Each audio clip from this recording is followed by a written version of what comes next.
अरविंद केजरीवाल पर आम आदमी पार्टी और बीजेपी के नेता अब यहां पर आमने सामने दिखाई दे रहे हैं। बीजेपी के पीयूष गोयल ने केजरीवाल पर यह कहा है कि केजरीवाल जी जो कहकर राजनीति में आए थे और उसके बाद जो कुकृत्य उन्होंने किया उसका जवाब अन्ना जी ने दे दिया है। ये बड़ी खबर आपको बता रहे हैं। अरविंद केजरीवाल जब से ईडी ने उन्हें अरेस्ट किया है उसके बाद से ही आम आदमी पार्टी वर्सेस बीजेपी यहां पर दिखाई दे रहा है, यानी कि बीजेपी के तमाम दिग्गज आम आदमी पार्टी पर आरोप लगा रहे हैं भ्रष्टाचार के, और इसमें सीधे सीधे नाम अरविंद केजरीवाल का। और अब आपको यह भी बता दूं कि बीजेपी के पीयूष गोयल ने केजरीवाल पर हमला करते हुए ये कहा है कि केजरीवाल जी जो कहकर राजनीति में आए थे उसके बाद जो कुकृत्य उन्होंने किया उसका जवाब अन्ना जी ने दे दिया है।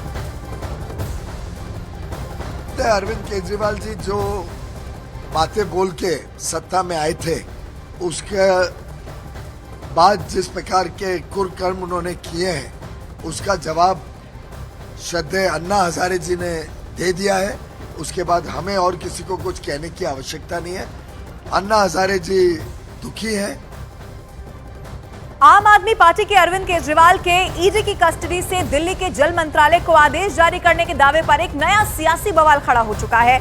दिल्ली की जल मंत्री आतिशी ने इस बात का दावा किया है कि केजरीवाल ने उन्हें ईडी की हिरासत में रहते हुए काम करने का आदेश दिया है, लेकिन भारतीय जनता पार्टी ने उस ऑर्डर को ही फर्जी बता दिया।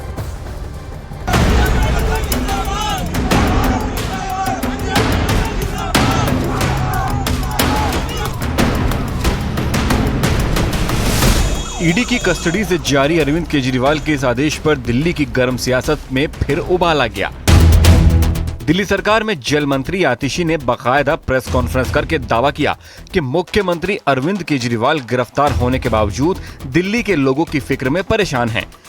इसीलिए वो ईडी की कस्टडी में रहते हुए भी काम में लगे हैं। और वहीं से उन्होंने दिल्ली को पानी की समस्या से बचाने के लिए ऑर्डर दिया। आतिशी ने मीडिया के सामने वो आदेश पढ़कर भी सुनाया।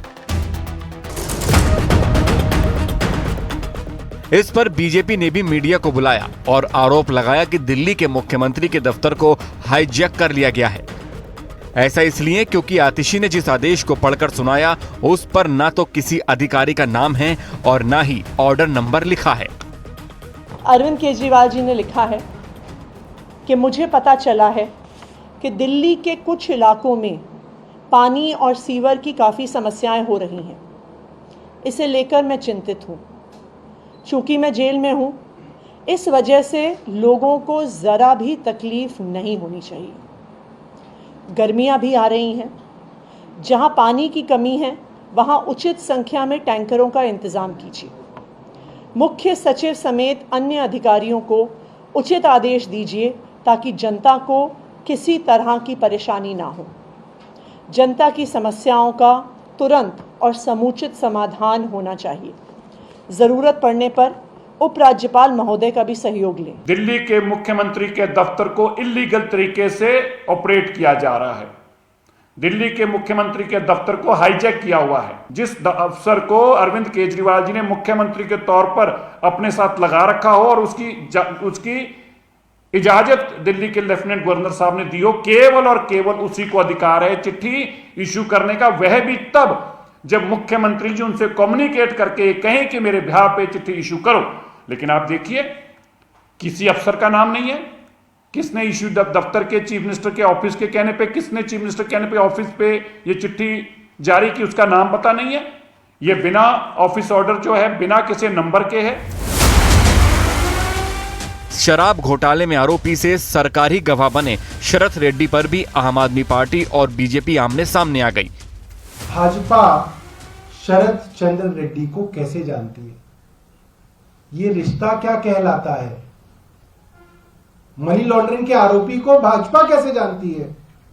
भाजपा का कौन सा नेता इनसे मिला, कब मिला, कहां मिला, क्या बातचीत हुई? कुछ तो बातचीत हुई होगी।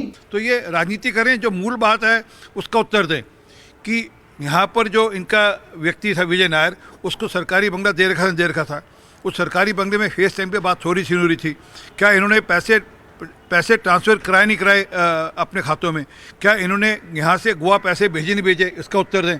क्या इनके एक विधायक नकदी के साथ पकड़े गए थे, नहीं पकड़े गए थे? और जब पकड़े गए तो उन्होंने कहा था ये पैसा सेंटर से आ रहा है, दिल्ली आम आदमी पार्टी से आ रहा है। इन बातों का जवाब देना, उन लोगों को ध्यान भटकाने के लिए इस प्रकार की बात कर रहे हैं। शराब घोटाले में केजरीवाल की गिरफ्तारी ने आम आदमी पार्टी और बीजेपी की सियासी लड़ाई को तेज कर दिया है। दोनों पार्टियां एक दूसरे को घेरने का कोई मौका नहीं छोड़ रही हैं। वहीं आपको बता दें, अरविंद केजरीवाल को लेकर इंडिया गठबंधन ने एक साझा प्रेस कॉन्फ्रेंस बाकायदा की और इसमें ऐलान कर दिया है कि 31 मार्च को गठबंधन की एक महारैली दिल्ली के रामलीला मैदान में आयोजित होने जा रही है और इस पर बीजेपी ने इंडिया अलायंस को ईडी अलायंस करार दे दिया है।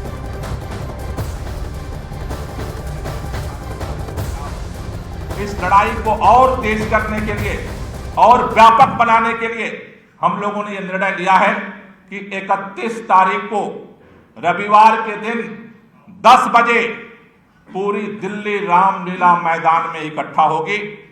महारैली इंडिया गठबंधन मिलकर के महारैली 31 तारीख को 10 बजे रामलीला मैदान चलो का नारा गूंजेगा दिल्ली के अंदर। और न सिर्फ दिल्ली बल्कि पूरे देश के लोगों से मैं अपील करना चाहता हूं। इंडी अलायंस नहीं, मैं इनको कहूंगा ईडी अलायंस। इंडी अलायंस नहीं, मैं इनको कहूंगा सीबीआई अलायंस। मैं कहूंगा करप्शन के लोग जो जेल पर हैं, जो बेल पर हैं, उनका अलायंस। एक बात बहुत स्पष्ट है, इंडी अलायंस का पर्पस ये था, मैं बार बार कहता था जेल और बेल से बचना, आज स्पष्ट हो गया। इसी इंडी अलायंस की कांग्रेस ने अरविंद केजरीवाल जी के खिलाफ कंप्लेंट करके कहा था इन पे कार्रवाई करो। और दिल्ली के मुख्यमंत्री अरविंद केजरीवाल की गिरफ्तारी को लेकर इंडिया गठबंधन में अब दरार पड़ती हुई दिखाई दे रही है। खास तौर पर कांग्रेस पार्टी के कई नेता पार्टी लाइन से हटकर केजरीवाल पर हमलावर हैं। वो केजरीवाल की गिरफ्तारी को सही करार दे रहे हैं, बल्कि कांग्रेस के कुछ नेता तो अब केजरीवाल के इस्तीफे की मांग तक करने लगे हैं।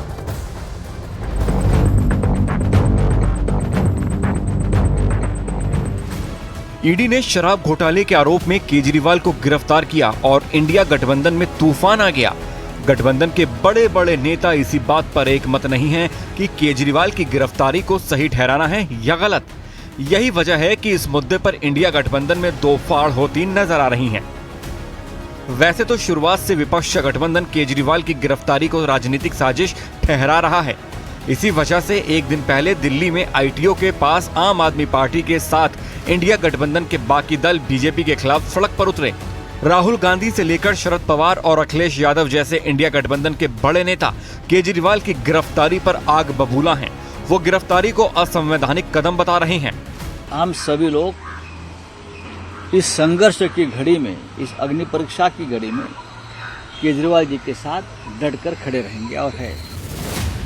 राहुल गांधी ने तो अरविंद केजरीवाल की गिरफ्तारी के तुरंत बाद ही प्रधानमंत्री पर निशाना भी साध दिया। दो टूक कहा था कि इंडिया गठबंधन बीजेपी को मुंह तोड़ जवाब देगा।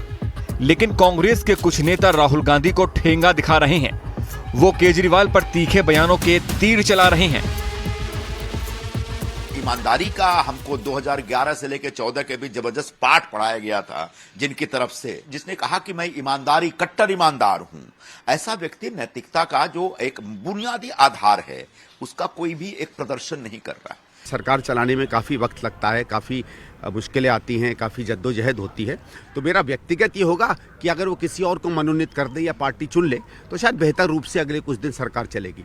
लेकिन ये उनकी पार्टी है, उनके पार्टी का अपना निर्णय है। वो आदमी जो ईमानदारी की गुड़ती दे के आया था, आज वो सबसे बड़े लिकर स्कैम में वो आज जेल में है। ये कहते थे हम तो ईमानदारी की गुड़ती देने वाले हैं, और पता चला सबसे बड़े ठग ये निकले, बहरूपिये ये निकले। अरविंद केजरीवाल कांग्रेस के खिलाफ आंदोलन चलाकर राजनीति में कूदे थे। ऐसे में ऐसा लगता है कि कांग्रेस के कई नेता आज तक उनसे दुश्मनी भुलाने को तैयार नहीं है।